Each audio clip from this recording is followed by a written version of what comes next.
सभी साथियों को मेरा नमस्कार। स्वागत है आप सबका एमआरएम लीगल एक्सपर्ट्स की एक और नई वीडियो में। और आज हम बात करने वाले हैं एक नए जजमेंट को लेकर। ये जजमेंट है डिमोलिशन से संबंधित।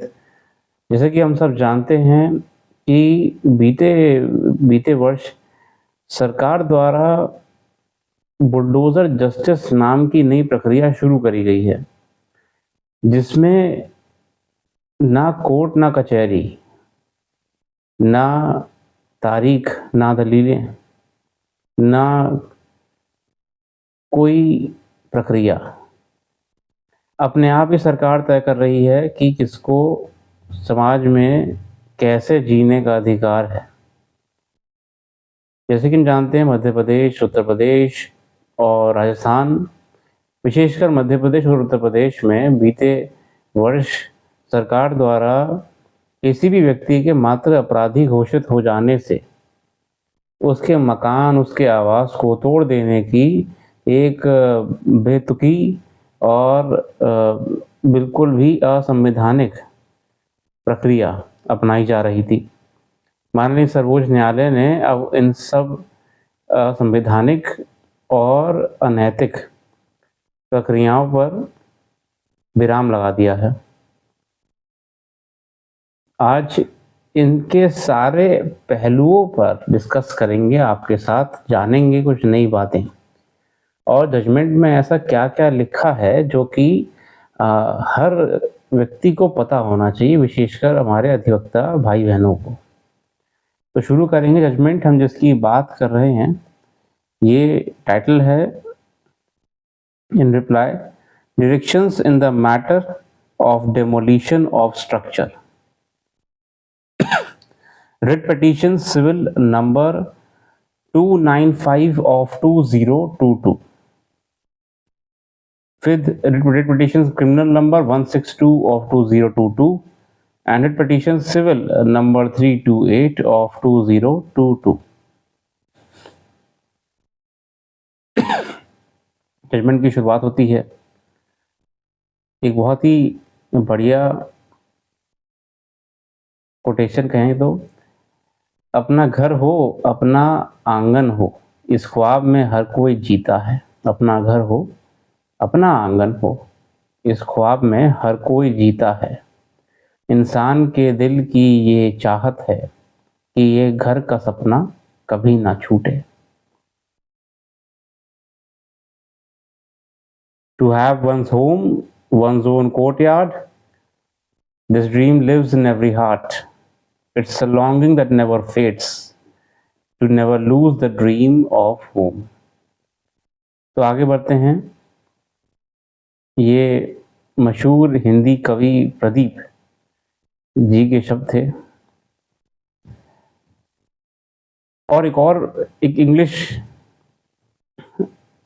बहुत ही बढ़िया स्टेटमेंट है, ये सोथुम वर्सेस माउट के केस की कोट करी है यहाँ पे माननीय सर्वोच्च न्यायालय में।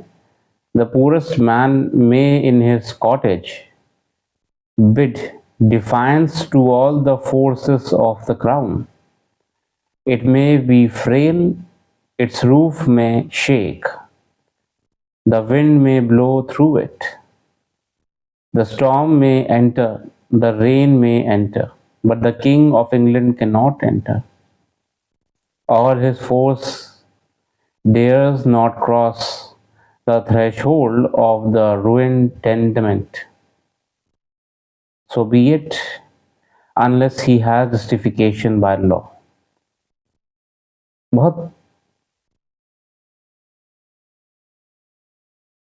गहरे शब्द हैं ये कि गरीब आदमी अपनी कुटिया में रहता है, छोटी झोपड़ी में रहता है, भले ही टूटी फूटी है, भले ही बारिश का पानी उसमें रिसता है, भले ही पवन चलने पे, हवा चलने पे उसको ये पता लग जाता है, क्योंकि हवा कहीं ना कहीं उसकी छपरी से, उसकी छप्पर से, उस खिड़कियों से अंदर आती जाती है। वो भले ही कमज़ोर है, वो भले ही एक बेहतर स्थिति में नहीं है, मगर बारिश आ सकती है, हवा आ सकती है, प्राकृतिक कोई चीज़ आ सकती है, मगर राजा नहीं आ सकता बिना बताए। राजा नहीं आ सकता जब तक कोई वाजिब वजह ना हो। But the king of England cannot enter. All his force dares not cross the threshold of the ruined tenement. So be it, unless he has justification by law. और ये साउथम वर्सेस माउट कितना पुराना बात है, जो आज भी इतनी मजबूती के साथ हमारे सामने एक डीप मैसेज दे रही है। बहुत पुरानी है साउथम वर्सेस माउट आपका। फिलहाल उसमें हम आज नहीं जाएंगे, हम सीधे केस पे अभी टिके रहेंगे। तो इस जजमेंट में बेसिकली शुरुआत करेंगे बैकग्राउंड से, फिर हम इसको बहुत ही शॉर्ट में कंक्लूड करने का प्रयास करेंगे की पॉइंट्स को देखते हुए। तो इसमें क्या होता है, the batch of petitions filed under article 32 of the constitution to raise grievances on behalf of various citizens whose residential and commercial properties have been demolished by the state machinery without following the due process of law। मतलब कि बहुत सी petition लगी हुई थी सर्वोच्च न्यायालय में उन सभी पीड़ितों के द्वारा जिनकी या तो आवासीय प्रॉपर्टी संपत्ति या फिर उनकी कमर्शियल संपत्ति बिना कोई कानूनी प्रक्रिया के पूरे करे तोड़ दी गई। उनके निर्माण को सरकार द्वारा असंवैधानिक तरीके से बिना कोई न्याय संगत प्रक्रिया को अपनाते हुए नेस्तनाबूद कर दिया गया है। The petition inter alia seeks a direction to the Union of India and the concerned states directing them that no precipitative action be taken in respect of residential or commercial properties of any accused in any criminal proceedings. It has also been prayed that a direction be issued for strict action to be taken against the officials of the state machinery who have participated or participate in future in such illegal exercise of demolition। और जो भी अधिकारी निरंकुश हो चुके हैं, बिना कोई कानूनी प्रक्रिया को अपनाए अपने को कानून से ऊपर मानने लगे हैं, उनके खिलाफ भी कड़ी कार्रवाई करी जाए। और पहली बात तो ये स्टेट और यूनियन ऑफ इंडिया ध्यान रखें कि आप ऐसे किसी के भी आवास को, मकान को नहीं तोड़ सकते हैं बिना लीगली जस्टिफिकेशन के। We have heard the matter from time to time, और कई बार ये कोर्ट में एड्रेस हुआ है। हम इसमें आगे बढ़ेंगे, हम सिर्फ की पॉइंट्स पे रहेंगे ताकि आपका भी ज़्यादा समय व्यर्थ ना हो। तो 17 सितंबर 2024 को 17 सितंबर 2024 को एक ऑर्डर सुप्रीम कोर्ट आया था, there shall be no demolition anywhere across the country without seeking leave of this court. However, we clarified that our order would not be applicable if there is an unauthorized structure in any public place such as road, street, footpath, abutting railway line or any river body or water bodies, and also to cases where there is an order for demolition made by court of law।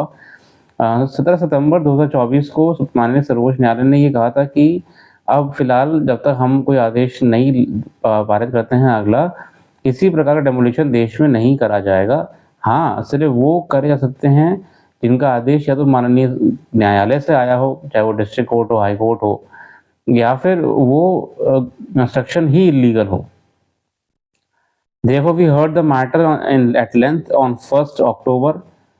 We have heard Shri Abhishek Manu Singhvi, Shri M.R. Shamshad, Shri Sanjay Hegde, learned senior counsel appearing for the petitioners, Shri Tushar Mehta, learned solicitor general appearing for the Union of India। तो सबको सुना गया, सब बातें सुनी गई।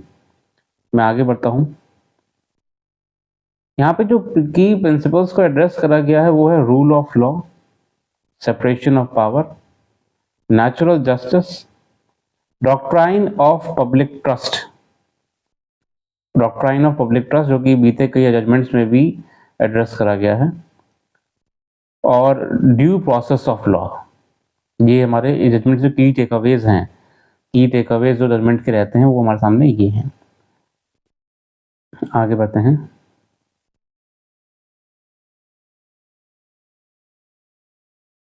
कई suggestions दिए गए हैं माननीय हमारे वरिष्ठ अधिवक्ताओं के द्वारा कि आप कोई भी डेमोलिशन करने से पहले एक सर्वे करिए और उसका जो कानूनी प्रक्रिया है उससे फॉलो करिए, और सर्वे ऑफिसर की जिम्मेदारी है कि वो किसी प्रकार का बायस ना रखे।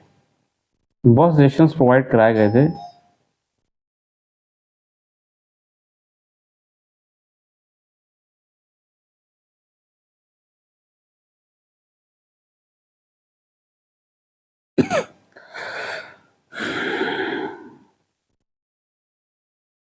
The scope of the present petition is limited. The question that will have to be considered is as to whether properties of the persons who are accused of committing certain crimes, or for that matter even convicted for commission of criminal offences, can be demolished without following the due process of law or not. तो court ने कहा बातें तो बहुत सारी हैं, बहुत सारे पॉइंट्स हैं, मगर हम इसमें अभी थोड़ा सीमित रहेंगे। और सबसे पहला प्रश्न जो हमारे सामने आ रहा है, क्या जो व्यक्ति कोई क्राइम करता है उसकी प्रॉपर्टी तोड़ी जानी चाहिए, या जो व्यक्ति क्राइम कर चुका है वो क्रिमिनल डिक्लेयर हो चुका है कोर्ट के द्वारा, उसकी प्रॉपर्टी डिमोलिश होनी चाहिए, या प्रॉपर्टी किसी भी प्रकार की डिमोलिश होनी चाहिए तो किस प्रक्रिया के तहत होनी चाहिए, इसको कोर्ट एड्रेस करेगा। For considering set question we will be required to consider principle of rule of law. अब यहीं से हमारा पहला प्रिंसिपल शुरू हो जाता है, वो है rule of law, which is the very foundation of democratic governance. We also have to consider the rights guaranteed under the constitution that provided protection for individuals. और ये बात कही गई कि जैसे हमारा संविधान में हर नागरिक को, हर व्यक्ति को कानून का संरक्षण मिला हुआ है। No man is punishable or can be lawfully made to suffer in body or goods except for the distinct breach of law established in the ordinary legal manner before the ordinary courts of land, as contrasted to the exercise of person in authority of wide, arbitrary or discretionary powers of constraint। मतलब A.V. Dicey साहब ने ये हमारे सामने बहुत बढ़िया principal रखा था, पॉस्टुलेट करा था। पहला कि no man is punishable or can be lawfully made to suffer in body or goods except for the distinct breach of law established in the ordinary legal manner। आप किसी भी प्रकार से किसी पे अत्याचार नहीं कर सकते हैं। As contrasted to the exercise by a person in authority of wide, arbitrary और discretionary powers। और ये भी ध्यान में रखा टैक्सी साहब ने कि ये भी हम जानते हैं कि जो अथॉरिटी में पर्सन होता है उसके पास बिल्कुल कहा जाता है ना, महासागर ताकतें आ जाती हैं, महाताकतें, जो कुछ भी कर सकता है। इसका ये बिल्कुल भी अलाउड नहीं है। No man is above the law and that every man, whether whatever be his rank or condition, is subject to ordinary law of the realm and amenable to the jurisdiction of the ordinary tribunals। और कोई भी व्यक्ति कानून से ऊपर नहीं है, इस धरती पे है, इस आपकी टेरिटरी पर है, तो वो उन्हीं कानूनों, ट्राइब्यूनल्स और कोर्ट्स के अंडर आएगा जो कि हर व्यक्ति के लिए सामान्य है। There can be no doubt with the principle that no one is above the law of the land, everybody is equal before the law। There can also be no doubt with the principle that under constitutional framework there is no scope for arbitrariness by officials and that no one can be punished or made to suffer in body or goods except distinct breach of law। Dicey साहब ने कहा before the ordinary courts. और अगर किसी ने कोई कार्य करा भी है तो कोर्ट के सामने पहले आप ले जाइए, कोर्ट्स तय करेंगे कि उसका क्या करना है, क्या नहीं करना है। तो the basic principle as conceptualized by Dicey largely remains the same। The concept of rule of law has been discussed subsequently by various scholars। It has been described to mean that government officials and citizens are bound by and have to abide by the law and that there must be mechanisms or institutions that enforce the legal rules if they are breached। और dicey साहब के ही उस पुराने postulate को court ने कहा है कि वर्तमान में कोर्ट और लॉ गवर्नमेंट ऑफिशियल से लेके नागरिकों तक सबके लिए एक समान है। It's an umbrella concept for a number of legal and institutional instruments to protect citizens against the power of state. It can thus be seen that law must be just and fair and also protect the human rights and dignity of all members of society। और वही बात करी गई है कि कैसे आपका law must be same for everyone. एक केस डिस्कस करा यहाँ पे Shrimati Indira Nehru Gandhi versus Shri Raj Narayan. As held that rule of law to be part of basic structure of constitution, it will be apt to refer to the following observation of Justice Matthew. अब यहाँ पे एक observation है justice Matthew साहब की, जो कि Shrimati Nehru Gandhi versus Shri Raj Narayan में दी गई थी. I cannot conceive of rule of law as a twinkling star up above the Constitution to be a basic structure. It must be a terrestrial concept, having its habitat within the four corners of Constitution. The provision of the Constitution were enacted with a view to ensure the rule of law. तो Matthew साहब कहते हैं, जिसने माननीय justice Matthew साहब, कि I cannot conceive of rule of law as a twinkling star up above the Constitution to be a basic structure. It must be a terrestrial concept. मतलब rule of law कोई ऐसा नहीं आसमानी, कोई वो ख्वाबी नहीं है, धरती पे ही है, और कॉन्स्टिट्यूशन की छत्रछाया में ही उसे अपनी अस्तित्व मिला है. The provisions of the constitution were enacted with the view to ensure the rule of law. मतलब ऐसा नहीं है कि आपने कह दी कि बहुत दूर है भाई कहीं रूल ऑफ लॉ, हम पे नज़र रखा हुआ है, हमको ध्यान रख रहा है. नहीं, वो है, it's an existence with the very constitution. एक और जजमेंट आता है यहाँ पे, National Human Rights Commission versus State of Arunachal Pradesh and others. The court was considering the plight of Chakma community. यहाँ पे चकमा कम्युनिटी को लेकर एड्रेस करा in state of Arunachal Pradesh. Address क्या करा कोर्ट ने? Observe that no state government worth the name can tolerate such threats by one group of person to another group of person. It is duty bound to protect the threatened group from such assaults, and if it fails to do so, it will fail to perform its constitutional as well as statutory obligations. Those giving such threats would be liable to be dealt with in accordance with law. The state government must act impartially and carry out legal obligations to safeguard the life and health of Chakmas residing in the state. बहुत wide observation लिया है court ने. इससे पहले अपना कोई decision इस bulldozer judgement वाले केस में देते बहुत वाइड लिया है कि एक और बार रेफर करा है, एक और बार आपका रिफ्रेश करा है doctrine of separation, doctrine of public trust, rule of law and due process of law. एक और जजमेंट डिस्कस होता है यहाँ पे, justice K S. Puttaswamy retired versus ANR versus union of India and others. इसमें while dealing with the constitutionality of the Aadhaar Act 2016, जिसे हम जानते हैं कि जस्टिस के.एस. पुत्तुस्वामी का जजमेंट साहब था, वो आधार के आने के बाद उसकी प्राइवेसी को लेके था. उन्होंने कई 3 प्रिंसिपल्स बताए थे जिनके आधार पे आप ये तय कर सकते हैं कि क्या कोई सर्टेन एक्टिविटी आपकी प्राइवेसी को वायलेट कर रही है या नहीं कर रही है. As the interpreter of the constitution, it is the duty of court to be vigilant against state actions that threatens to upset the fine balance between power of state and rights of citizens, and to safeguard the liberties that inhere on our citizens. और court जैसे KS Puttaswamy वाले case में कहता है कि ये court की जिम्मेदारी है as an interpreter of the constitution. It is a duty of court to be vigilant against state action. State कुछ भी गलत करता है तो ये ड्यूटी ऑफ कोर्ट है कि विजिलेंट रहे कि उस घटना की वजह से, उस एक्शन की वजह से उसके नागरिकों, उस देश के नागरिकों के अधिकार, मौलिक अधिकार बिल्कुल भी किसी प्रकार से वायलेट ना करे जाए. In this descending opinion, doctor justice D.Y.. Chandrachud described the principle of rule of law as under. अब डी.वाई. साहब कहते हैं, the rule of law is cornerstone of modern democratic societies and protects the foundational values of democracy. When the rule of law is interpreted as a principle of constitutionalism, it assumes a division of governmental powers or functions that inhibits the exercise of arbitrary state power.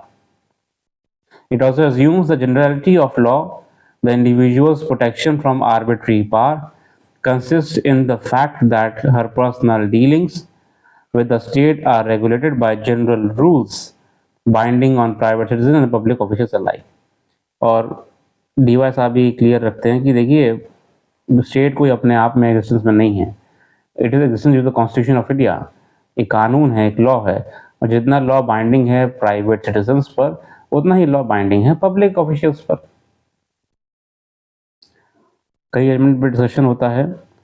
It is thus well settled that rule of law has been described as safeguard against arbitrary use of state power, और ये clear हो चुका है कि हाँ rule of law किसी प्रकार के आर्बिट्री मिसयूज और यूज ऑफ स्टेट पावर के खिलाफ है।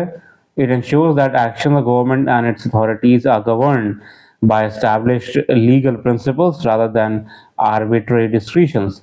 और ये भी क्लियर हो चुका है कि स्टेट अपने आप से कुछ नहीं कर सकता है, उसके पीछे कानून है और वो कानून स्टेट को अथॉरिटी देता है, तो स्टेट को उस कानून के आधार पर ही काम करना चाहिए, ना कि डिस्क्रिशन के आधार पे। Whenever citizens in the form of mobs have broken the law to vandalize or declare threats, the court has cast an obligation on the state to prevent such threats or assaults. कई बहुत अच्छी बातें करी हैं इसमें, फिर separation of power को address करा है यहाँ पे। Another important aspect that needs to be addressed in the present matter is with regard to doctrine of separation of power envisaged in our constitution. देखिए यही बात है कि सेपरेशन ऑफ पावर तो यहाँ पे बहुत सही तरीके से वायलेट हुआ है कि how can state decide, how is state deciding just on the basis कि व्यक्ति ने कोई क्राइम करा है तो उसका हम घर तोड़ देते हैं। आपने कोई प्रक्रिया नहीं करी, आपने कोई कोर्ट नहीं बिठाई है, आपने एक बार भी उसे पेश नहीं करा, उसकी बातें नहीं सुनी है, आपने क्या एविडेंस लिया है कोई। The due process of law was totally violated by the state with respect to the bulldozer action.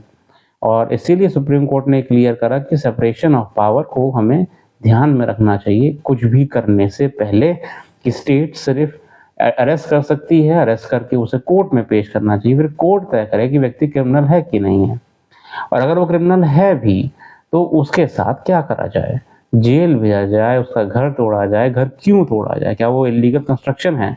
अगर वो इलीगल कंस्ट्रक्शन है तो ठीक है, तोड़ना तो भी ज़रूरी नहीं है। और कंडीशंस देखिए, क्या वहाँ पे कोई रहता है, क्या उसका परिवार वहाँ पे रह रहा है, और अगर इलीगल कंस्ट्रक्शन है तो कितना पोर्शन इलीगल कंस्ट्रक्शन है, सिर्फ उस पोर्शन को तोड़िए, ना कि आप पूरा घर तोड़ देंगे। आगे बढ़ते। In Rai Sahib Ram Jawaya Kapur and other state of Punjab, एक और केस जजमेंट यहाँ पे आता है। A constitutional bench of court observe thus it may not be possible to frame an exhaustive definition of what executive function means and implies. Ordinarily, the executive power connotes the residue of governmental functions that remain after legislative and judicial functions are taken away. मतलब ये तो हम नहीं कह सकते कि executive function क्या है, एग्जीक्यूटिव पावर कहाँ तक है, क्या नहीं है, क्या है, मगर हाँ जो पावर्स आपकी कोर्ट्स, लेजिस्लेचर और जुडिशरी के बाद बचती हैं वो एग्जीक्यूटिव की मानी जाती हैं। The Indian constitution has not indeed recognised the doctrine of separation of power in its absolute rigidity, but the functions of the different parts of branches of government have been sufficiently differentiated, and consequently it can be very well be said that our constitution does not contemplate assumption by one organ or part of the state of functions that essentially belong to another. आगे बढ़ते हैं। बहुत सारे cases को refer यहाँ पे करा गया था, उनके की पॉइंट्स लिए गए थे। The court reiterated that equality, rule of law, judicial review and separation of powers form parts of basic structure. Rule of law हो गया, सेपरेशन ऑफ पावर है, जुडिशियल रिव्यू है, these are all part of the basic structure of the constitution. Each of these concepts are intimately connected. It has been held that there can be no rule of law if there is no equality before law. There can be no rule of law, there is no equality before law. It observed that rights would be meaningless if violation was not subject to judicial review. The court records the danger of legislative, executive and judicial powers being vested in one organ and therefore held that duty to decide whether limits have been transgressed has been placed judiciary. और बिल्कुल घातक हो जाएगा जब आपने सारी शक्तियां एक ही ऑर्गन को दे दी, एग्जीक्यूटिव की, लेजिस्लेचर की, जुडिशरी की, और वही डिसाइड कर रहा है कि कैसे चलाना है प्रदेश। अच्छा, यहाँ पे एक बहुत बढ़िया डॉक्ट्राइन एक आता है, doctrine of public trust and public accountability. Doctrine of public trust. When we are considering the issue with regard to rule of law and separation of powers, we will also have to take into effect the matters where the executive transgresses its power and act as judge and demolishes the structure of persons without following procedure prescribed by law. ये उन्होंने properly कहा भी है कि ये कहाँ से आ गया कि एग्जीक्यूटिव ही अपने आप जज बन गया और फैसला सुना दिया कि इसका मकान तोड़ दिया जाए। Though the doctrine of public trust has been largely applied by this court in environmental matters, it cannot be disputed that the executive exercises powers as trustee of citizens. Therefore, the executive action must be consistent with maintaining public trust. और ये executive को ध्यान रखना चाहिए कि वो public trust को maintain रखे, तभी तो पब्लिक अकाउंटेबिलिटी को मांगेगा। आप कैसे कर सकते हो पब्लिक अकाउंटेबिलिटी, आप कैसे डिमांड कर रहे हो जब आप खुद ही पब्लिक ट्रस्ट को मेंटेन नहीं करना चाह रहे हो। Conversely, when the executive acts in breach of principles of rule of law and separation of power, the doctrine of public trust and accountability would come into play. This court in Delhi, Airtech Service Private Limited and other versus State of Uttar Pradesh and others observed the authorities are instrumentalities of state. Authorities are instrumentalities of state, and the officers are empowered to exercise the power on behalf of state. Officer जो काम कर रहा है वो अपने आप से नहीं कर रहा है, वो स्टेट ने कहा है। Such exercise of power maintains greater significance when it arises from the statutory provisions, और उसके पीछे कानून है। The level of expectation of timely and just performance of duty is higher, or the level of expectation of timely and just आप एक कानून के आधार पे काम कर रहे हैं तो आपसे एक्सपेक्टेशन भी ये करी जाती है कि आप कानून को फॉलो करें। Thus, all administrative norms and principles of fair performance are applicable to them with equal force. और फिर इनसे ये उम्मीद करी जाती है जितने भी आप एडमिनिस्ट्रेटिव काम कर रहे हैं कि आप एक तरीके से निष्पक्ष रहेंगे, फेयर और एफिशिएंट परफॉर्मेंस देंगे अपने काम में। It's doctrine of public trust, ये उम्मीद करी जा रही है आपसे। If not with greater rigor, the well-established precepts of public trust and public accountability are fully applicable to the functions which emerge from the public servants or even the person holding public office. और कई judgements ने discussion करा है इसमें, centre for public interest litigation and another, बहुत ही अच्छे से express newspapers private limited. अब मैं सिर्फ की पॉइंट्स बताता हूँ, वीडियो लंबी हो जाएगी वरना। हमने नोट्स बनाए थे, नोट्स के आधार पे मैं आपको की पॉइंट्स बताऊंगा। यहाँ पे जिन केसेस को डिस्कस करा गया है, एक और है इसमें doctrine of public trust and accountability में express newspapers private limited versus union of India 1986। Judgement एलॉबरेट्स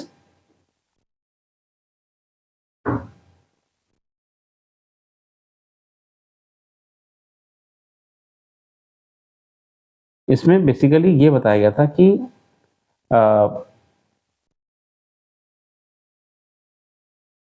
तंत्र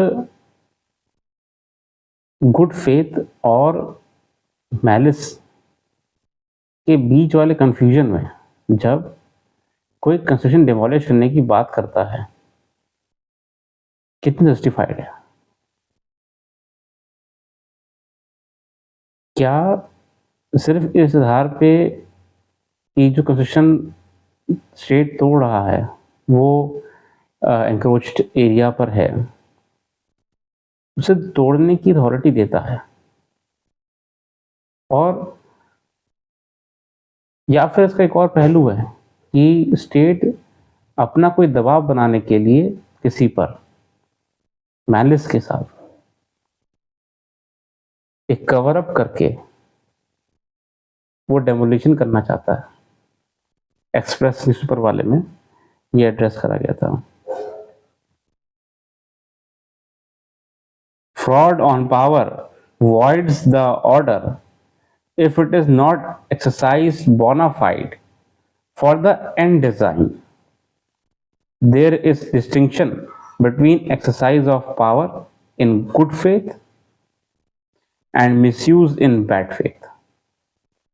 The former arises when an authority misuses its power in breach of law, say by taking into account bona fide and with best of intentions some extraneous matters or by ignoring relevant matters that would render the impugned act or order ultra vires. Express newspaper वाले में बहुत ही अच्छे से बात को address करा गया था। और ये चीज़ भी हम नहीं भूल सकते कि अगर स्टेट अपने पे आ जाए तो 100 बातें निकाल ले डेमोलिशन करने के लिए, और अपने आप को वो जस्टिफाई कर सकते हैं कि सर ये तो लीगल इंक्रोचमेंट है, ये कंस्ट्रक्शन डेमोलिशन के लायक है। मगर उसके पीछे क्या मैलिस है उसका? क्या मैलिस भी हम प्रूव कर सकते हैं कि सर इनके माइंड में गलत भावनाएं थी इसलिए इन्होंने तोड़ा है ये? हाँ, कर सकते हैं। एक और बहुत सारे केसेस हैं। Deliberate abuse of public office और अथॉरिटी, ये common cause rescue society versus union of India का केस था।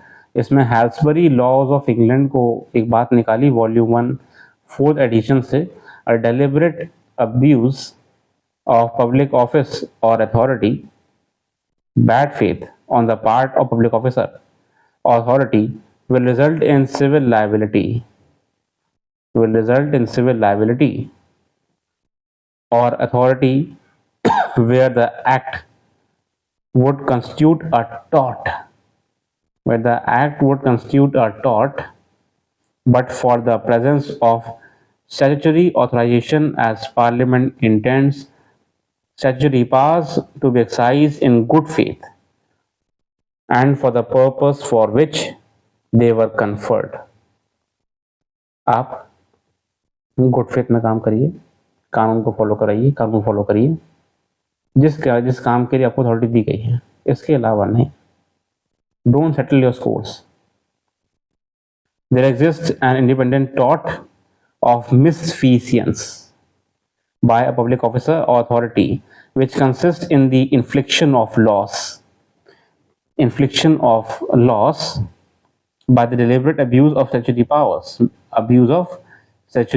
कानूनी प्रक्रिया का मिसयूज करना, or by the usurpation of power which the officer or authority knows he does not possess. For example, by procuring the making of compulsory, तमाम बातें इसमें की गई हैं। ये मुझे बड़ा अच्छा लगा था। हैल्सबरी लॉज ऑफ इंग्लैंड में जो बात कही गई है कि deliberately abuse of public office और अथॉरिटी, बैड फेथ, जो कि हमने देखा है कि अक्सर होता है, ये अक्सर होता है।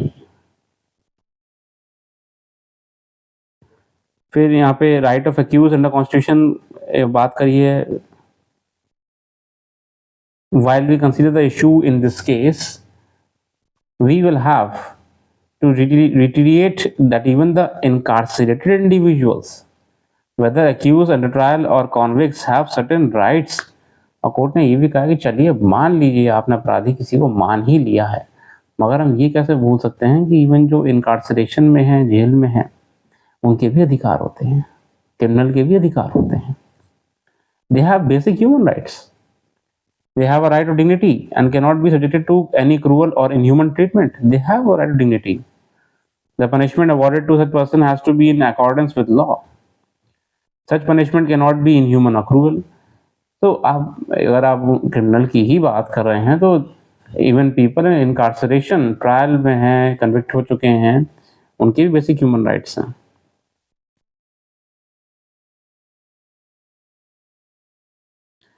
Again, in the case of Charles Sobraj, Superintendent Central Jail Tihar, New Delhi, while observing that rights enjoyed by prisoners are not static and will rise to human heights when challenging situations arise.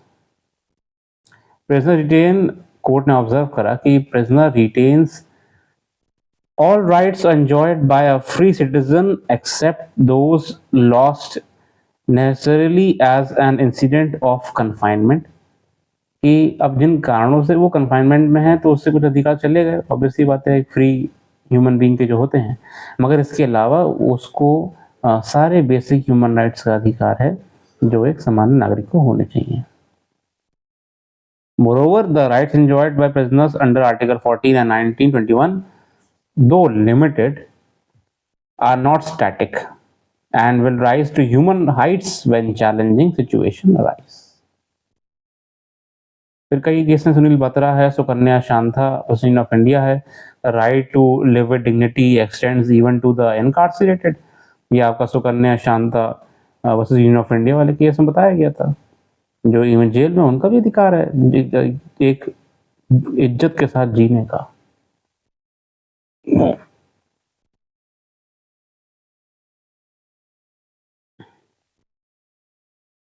अब मैं सिर्फ की points पे, बहुत ही बढ़िया judgement है. Supreme court ने बहुत चीज़ों को क्लैरिफाई कर दिया और स्टेट का जो एक तरीके से निरंकुश हो गया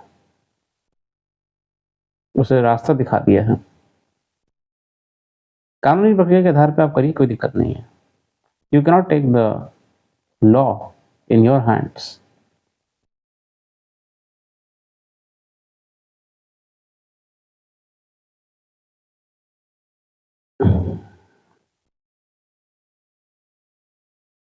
फाइनली डायरेक्शंस जो आते हैं कोर्ट की तरफ से, हम उस पर बात करेंगे.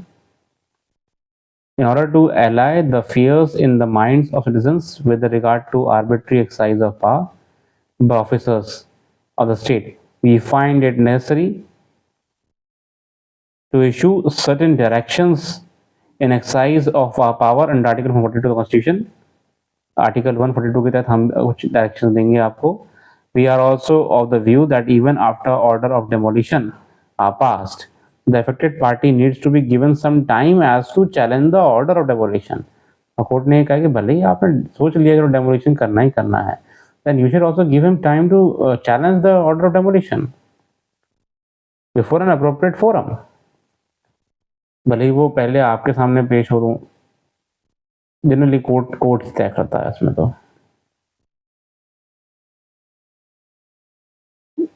तो सफिशिएंट टाइम देना चाहिए. फिलहाल कोर्ट ने कह दिया है कि अब अगर आपको डेमोलिशन करना ही है तो आप बेटर है आप समय दीजिए पहले.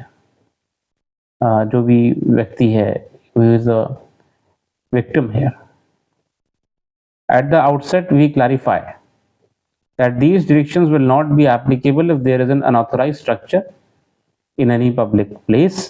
और हम इसमें ये कोर्ट ने ये भी कह दिया कि देखिए हम यहाँ पे कोई भी अब कंस्ट्रक्शन इलीगल ही है, हम उसकी बात नहीं कर रहे हैं. अगर कोई इंक्रोचमेंट है,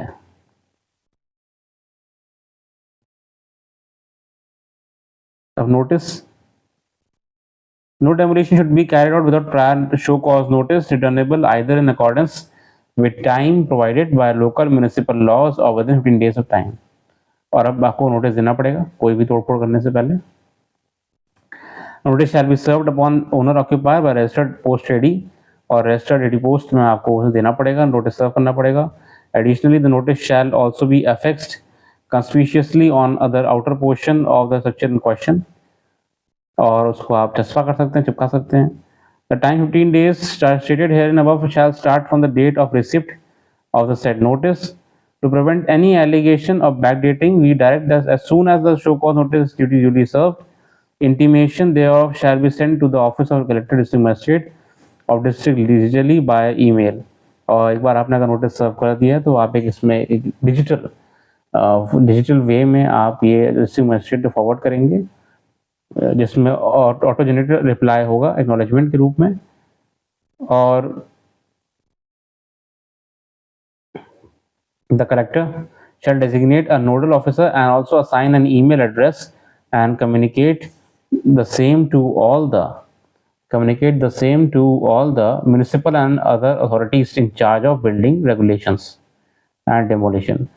अब नोटिस में क्या क्या होगा? The nature of unauthorized construction, details of specific violation and grounds of demolition, a list of documents that notice is required to furnish, मतलब क्या नेचर है जिसको तोड़ने की बात करी जा रही है, डिटेल्स क्या हैं, क्या क्या क्या एग्जैक्टली वायलेशंस उस व्यक्ति द्वारा करे गए हैं, लिस्ट ऑफ डॉक्यूमेंट्स जो उसे लाने पड़ेंगे, विभाग के सामने पेश करने हैं.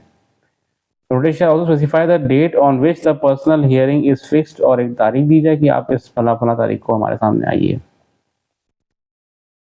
फिर पर्सनल हियरिंग होगी. The designated authority shall give an opportunity of the personal hearing to the person concern.